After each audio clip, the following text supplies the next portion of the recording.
মুখস্থ হ্যাঁ মুস্তাফা মুস্তাফা এটা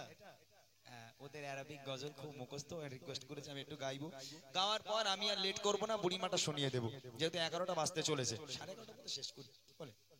হ্যাঁ কাল যেহেতু অনুষ্ঠান রয়েছে আবার এখানে যে কটা রিকোয়েস্ট আছে আমি ছোট ছোট করে গাইবো এরপর একটা গজল আমি আপনাদের শোনাবো আমার নবীর আরেকটা আদর্শের কথা ব্যবহারের কথা আমার নবীর ব্যবহার কেমন ছিল এরপরে শোনাবো তারপর বুড়িমাটা গাইবো ইনশাআল্লাহ চলেন এই বাচ্চাদের গলাটা একটু গেয়ে নি দেখি দাও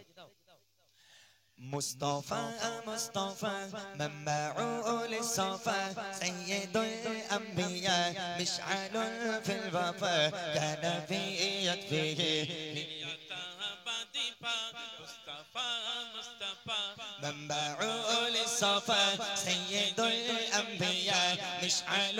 في الوفا كان في يكفيه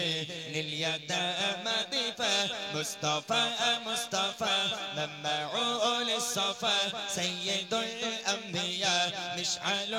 في الوفا كان في يكفيه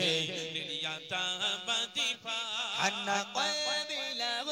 فهو شاقني لي ليس أرجو سوى شربة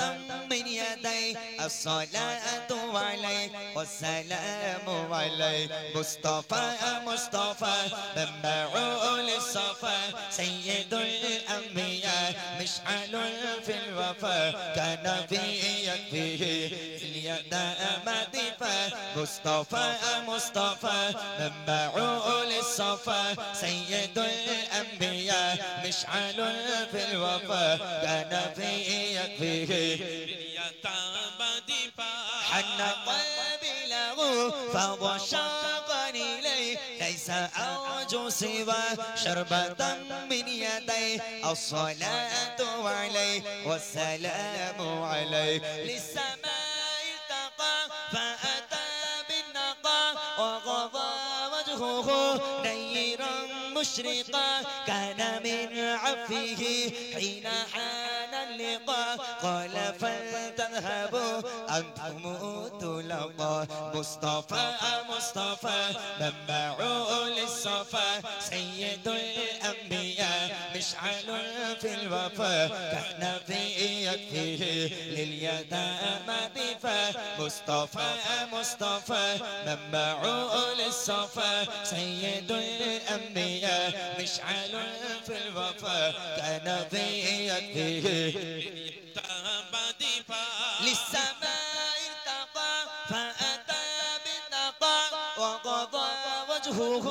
نيرا مشرقا كان من عفه حين حان اللقاء قال فلتذهبوا أنتم تلقى مصطفى مصطفى منبع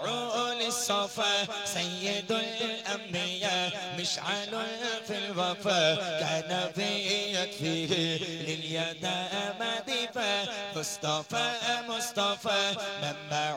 للصفا سيد الأنبياء مشعل في الوفا كان في يكفيه